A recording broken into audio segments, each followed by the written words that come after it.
So my gift for you I will not take it. is that you're the #2 trending topic on Twitter/X right now.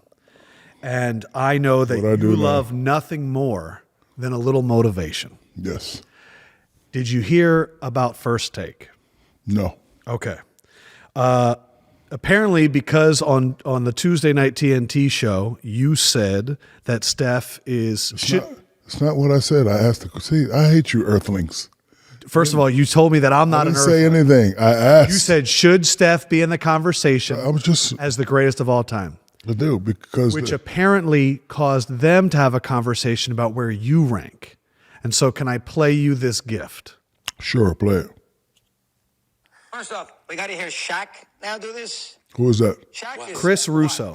Who the fuck is that? in the history of the NBA.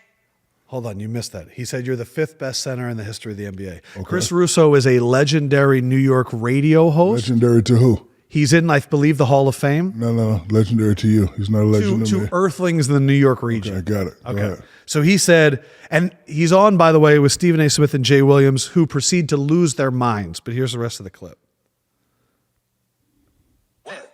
Fifth. What? Shaq. What do you mean, what? Who's the 4 ahead of Shaquille O'Neal? Have you lost your damn mind? What? You want me to Just name sure, him? go ahead. Go ahead. Kareem. Okay. Will.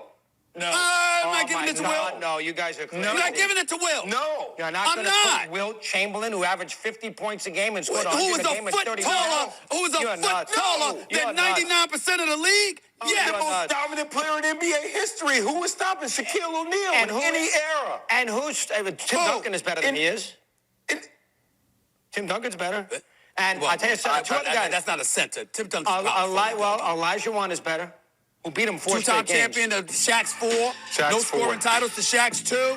What are you talking about? And I tell you somebody else who's better. You can laugh all you want. I love Hakeem, but he won Shaq. Oh, he's a better player than Shaq. Oh, God, he's better. First up, he played Shaq and beat him 4 straight games. Define me better player. All right, and then here comes the last one.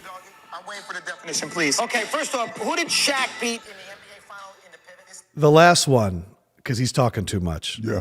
is Moses Malone. Got it. He said Kareem, Wilt, Olajuwon, and Moses Malone. It's a gift because I know, one, you love being mentioned with the greats. It's something you love. But two, you love when somebody questions you. What did you think after hearing that? Okay, so I've programmed myself, because let's just get it straight. I will smack the shit out of that dude. But let's get off that, because I can't be on that. I'm corporate. So to get me off that, I had to learn how to see if there's some truth in the criticism. I disagree. However, Kareem, yes. Wilt, only because he has more points than me. And that's the only thing about that upsets me about my career. Missed 250 games, right, at 25. That's another 5,000 points. That would have put me past Wilt. Missed a shitload of free throws. That would have put me past Wilt. So because he has more points, I'll let that slide. But I wanted to pass him up. So I was going to boastfully and arrogantly say, I'm the most dominant center ever. I don't ever want to hear another name again. Okay? So that will put me at number 3. I passed Hakeem Olajuwon up. The King beat me. I came back and beat him. Moses was alone. I passed him up 4, 5, 6 years ago before I retired. So me, I will put myself at number 3. Criticism and stories don't bother me, because if you look at the reality of the situation, high school, undefeated. LSU, statue, retired jersey. Orlando Magic, about to be the first retired jersey. LA, retired jersey, statue. I did my thing. So when people like that, when they say certain things, I don't. But I asked the question because you talk about all these things, status. Oh, he has this many rings and this many rings. I've never seen nobody do what Steph Curry has done. So that's why I asked, should we put him in? Well, like you just said when you were comparing yourself to Wilt, you used points. But I just can't get out of my head, like, my phrase I always say is, if the aliens came down and we had to send one human to battle them, I'm sending Shaquille O'Neal. And so I think that if you went up against Wilt, if we're not looking at stats, I'm gonna bust him and Kareem S. Right. And then, but what I like about these conversations is there's so many questions. What era are we playing in? What rules? Right. Young Shaq, old Shaq. Oh, like which Shaq would you pick? Orlando Shaq, because he had it all, but he just didn't have the discipline to know how to win. Yeah, I would send we could have year beat 1 or 2 LA Shaq. We could have beat Houston, but that was all my fault. It really was, because we were rolling and we beat the Bulls because everybody was afraid of Mike. But I grew up watching karate movies. At some point, the student has to take out the master to become the master. And if you're the man, I want that. We did it and we beat him, and we had 10 days off. And that's when the trouble started. Parties at my crib, parties at D. Scott crib.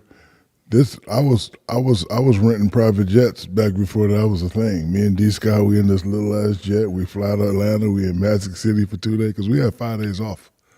So we was going crazy. Like, we beat Mike. And we had beat Houston during the year. Yeah. This is about to be my first ring, so I didn't know how to keep that focus.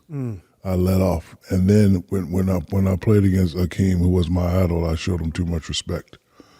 When you're battling against a person, you show people respect by showing them none. But Akeem was just, instead of bowling him in his face, I play. Instead of doing my move when I turn, knock his teeth out his mouth, and it lost. But it taught me a valuable lesson. It taught me that if I ever get back to that position again, to dominate. And that's what I did. And that's why I'm the 5th best center. Just to wrap up that, yeah. If you could say one thing to that commentator, Chris Russo, what would you say? I don't. You would just leave it alone. Listen, man, I'm 50 years old. I survived all the rah-rah. And then what can I do about it? Can't do nothing about it. Like, if I wanted to do what I wanted to do, that's going to jeopardize the Shahuka Empire. So he said what he said. Since you're not going to do it, we can pretend. Like, what would you do? Would it be a backhand? Would it be an uppercut? Would you pick him up, choke slam him like Undertaker? No. What would the move be? No, it'll be just a smack. Just a... Yeah. I would just come up to him and be like, what'd you say? And I don't care what... anything come out of his mouth is just going to be, wah, wah, I don't care. Yeah, wow. But no, listen...